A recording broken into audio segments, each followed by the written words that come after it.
নমস্কার বন্ধুরা, সাহা রান্নাঘরে আপনাদের সকলকে স্বাগত জানাই। আশা করি আপনারা সকলে খুব ভালো আছেন। আজকে আপনাদের সঙ্গে শেয়ার করব চুষি পিঠের রেসিপি। তো দেখে আপনারা বুঝতেই পারছেন কতটা লোভনীয় হয়েছে। দেখুন, খেতেও খুবই সুস্বাদু হয়। তো চলুন শুরু করা যাক রেসিপিটি। আমি এখানে একটা কড়াই নিয়ে নিয়েছি। এখানে 1 কাপ সুজি নেব। সুজিটাকে হালকা করে ভেজে নেব।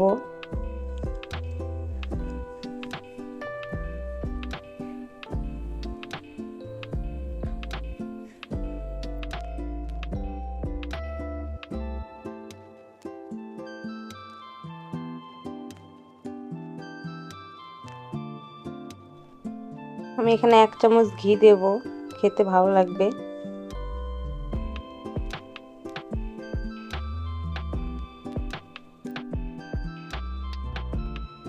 ঘি দিয়ে ভালো করে নেড়েচেড়ে নেব।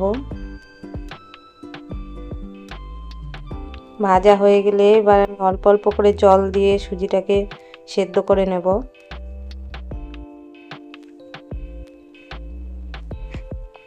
আর যখন সুজিটা কড়াইয়ে গা ছেড়ে আসবে তখন বুঝতে পারবেন যে হয়ে গেছে সুজিটা।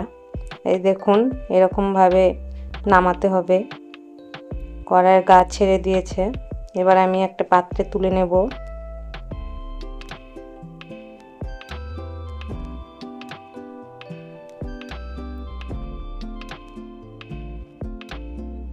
এবার হালকা গরম অবস্থায় এটাকে সানতে হবে। আমি হাতে তেল নিয়ে নিচ্ছি। ঠান্ডা হয়ে গেলে এটা শক্ত হয়ে যাবে, ওই জন্য হালকা গরম অবস্থাতে এটাকে ভালো করে মাখতে হবে।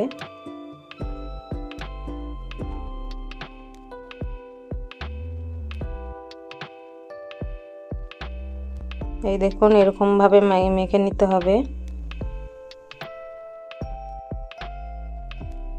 খুবই সহজ বন্ধুরা, আপনারা সকলেই বানাতে পারবেন বাড়িতে। খুবই অল্প সময়ে এই রেসিপিটি তৈরি করা যাবে।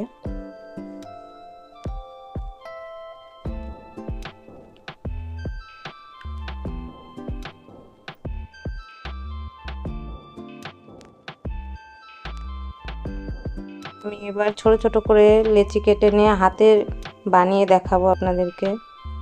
এই দেখুন, এরকমভাবে আমি সবগুলো তৈরি করে নেব।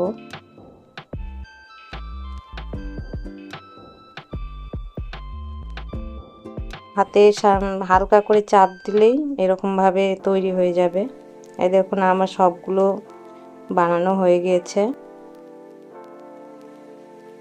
এবার আমি কড়াইয়ে 1/2 লিটার দুধ নিয়েছি। 1/2 লিটার মানে 500। দুধটিকে এবার ভালো করে ফুটিয়ে নেব। আমি এখানে গরম দুধের মধ্যে 1 প্যাকেট পাউডার দুধ মেশাবো। দুধটি ঘন হবে তাহলে।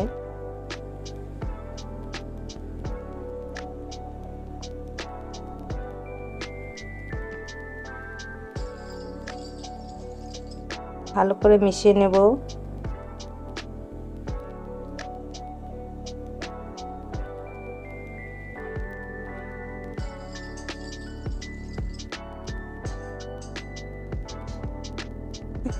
খেজুর গুড় আমি এখানে নিয়ে নিয়েছি, আর বাটিতে আমি আলাদা একটা বাটিতে দেখে নিলাম যে গুড়টি ঠিক আছে না কি। অনেক সময় দুধে দিলে দুধটা কেটে যায়, সেই জন্য আমি দেখে নিলাম। এবার আমি যতটা মিষ্টি লাগবে আমি দিয়ে দেব। আপনারা পরিমাণ মতো আপনারা দেবেন। আমার যতটা লাগবে আমি দিয়ে দিলাম মিষ্টি।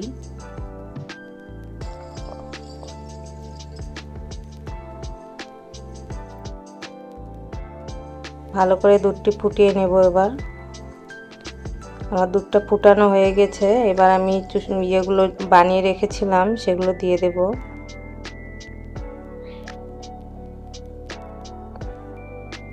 এটা বেশি সময় লাগবে না, যখন দেখবেন উপরে ভেসে উঠবে তখনই হয়ে যাবে, নামিয়ে নিতে হবে।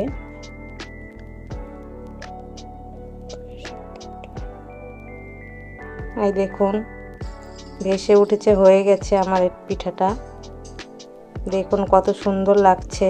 তো বন্ধু, আপনাদের যদি ভালো লাগে তাহলে লাইক শেয়ার করবেন, আর কেমন লেগেছে ভিডিওটি কমেন্টে জানাবেন, আর চ্যানেলটিকে সাবস্ক্রাইব করে রাখবেন।